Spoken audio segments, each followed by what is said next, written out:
What's up? It's Mind Reflections, y'all.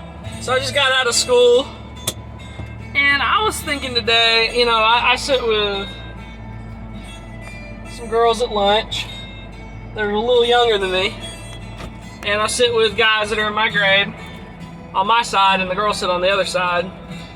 And a lot of the time, sitting at that table is just us listening to drama.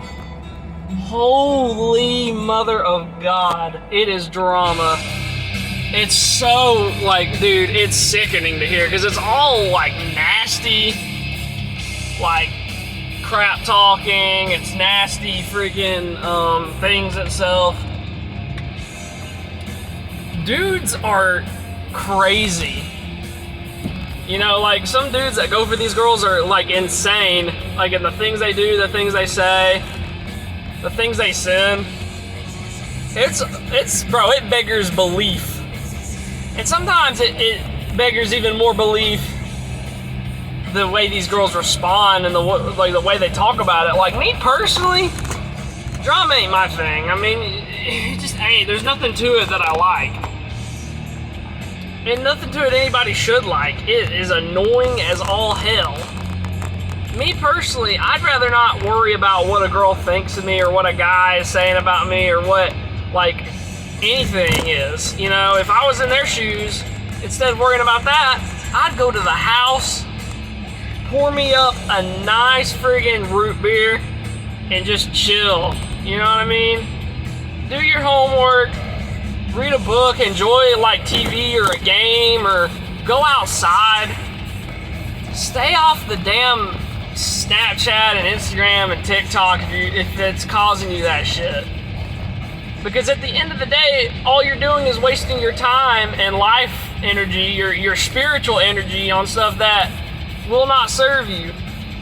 If you had to fight tooth and nail to get a guy to choose you over other women, holy, that is not a dude you want to be with, because who says other women can't come along and cause him, or not cause him, but tempt him to go with her instead of you. You know what I'm saying? That's why I always think when I hear this stuff, it's if he's being like this, you know what I mean? If it wasn't just a natural organic thing, if you had to egg it on social media, egg it on at school, argue with other friggin' silly girls about them, it's just, at the end of the day, it just turns into a war of the sexes, and a lot of dudes hate women, and a lot of women hate dudes. And it's a problem because naturally we're inclined to love each other. There's attraction. Naturally there's attraction. It's a good thing. But the way the social culture of the West has put it in a place where there's conflict between men and women. Men thinking they don't need women, and women thinking they don't need men. Men without women get lonely. Women without men get lonely. Because there is a natural desire, intrinsically and extrinsically, to have a partner. You know what I mean? That's just the way it is. Now, I'm not saying that it's bad to be single. This is fine. I like being single. Being single is fun. I talk to a lot of girls at school. Pretty much the majority of the girls at school. And I like not having a girlfriend because I can still do this without having, a bad thought or having to worry about being tempted. You know what I mean? It's easier that way at an age like this. And I think the same thing in college. And now, in saying that, if I were to find a girlfriend, I would have to cut a lot of that off in frequency, how much I did that. Because, naturally, if I have a girlfriend, I'm not going to, hang out with other girls so much. It's just the way it is. Not that I have a problem with any of those girls, it's just I'm trying to prioritize my girl, Now, let's say on the other hand, I'm dating a girl that doesn't go to school with me. I do not give a crap. I will hang out with them just as much, probably. But I will up my threshold of, toleration of certain kinds of talk and toleration of how I interact with them. I will change the way I interact with them to make sure I don't slip up. You know what I mean? It's just all a matter of self-control at the end of the day. And self-control is very important in single and non-single life. A good friend of mine, she sits with me at lunch. She's a lovely girl, very pretty, great to talk to. She gets cheated on a lot. And she thinks it's just guys in general being the problem. And I'm like, this is a problem that girls and guys both have. It is a self-control problem. It is evil.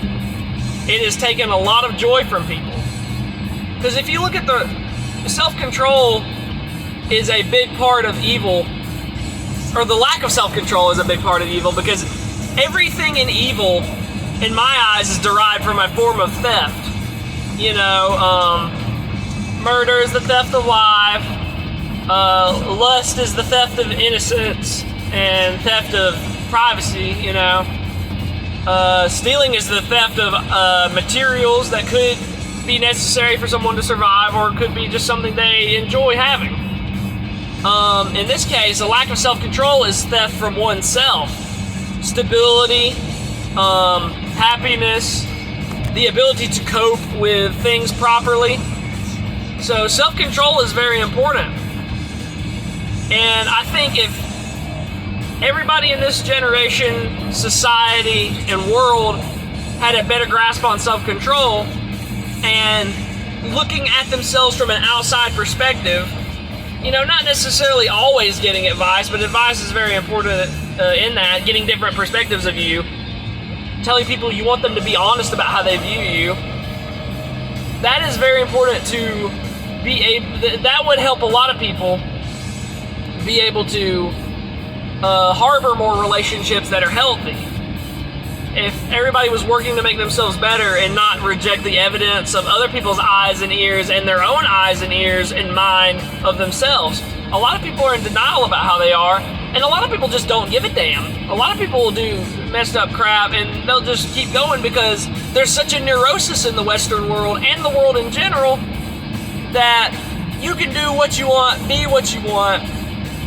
And there's a lot of companies that have that as their slogan, and to a certain extent I understand where they're coming from. It's good to have freedom to choose, but the freedom to choose evil should be something that we stray away from. The freedom to choose antisocial behavior. And when I say antisocial behavior, I don't mean like not talking to people. I mean like treating people badly, manipulating people, being not a misrepresentation, but misleading people. Yeah, there's the word. Misleading people. That's antisocial behavior, and that needs to be rooted out. We need to focus less on what we want and when we want it now, and more on let's just enjoy the moment and make do with the moment if it's not an enjoyable moment, and just keep going forward. If we can root out our greed, our lack of self-control, and our lust and self-importance, we could be able to finally harbor a huge amount of great relationships. Because I see these videos, I see these statistics about how many young men, because this pertains to me, don't have any experience with dating. I have experience with dating, and I'm lucky to have experience with dating. I've had a girlfriend about every year of high school, and in middle school, whatever. That doesn't matter as much as the high school stuff does to me at this moment. Later on, it won't matter as much, but at this moment, it's important because it's shaped me to be able to look at this how I look at it now. Not only that, but other forces and factors as well, like stories from my friends and stories from people on the internet. It gives it a whole different meaning. So that's kind of a dump of my thoughts for today. I know that kind of had a weird starting point, but I hope y'all enjoyed the video. This has been Mind Reflections, and I hope y'all enjoyed the music today. We're listening to Amorphous' The Carillion Isthmus from 1992. Classic Finnish death metal. Very good sense of melody, and they've let a lot of Finnish folk music blend in with their music as well. But not to a point where it's annoying as hell, but a tasteful amount of it. Especially so on their next album, Tales from the Thousand Lakes. That's really a great example of how folk music should be implemented into metal, to where it doesn't become some weedly deedly bullcrap. It actually sounds very good mixed with death metal. So anyway, y'all have a good one, and this has been Mind Reflections.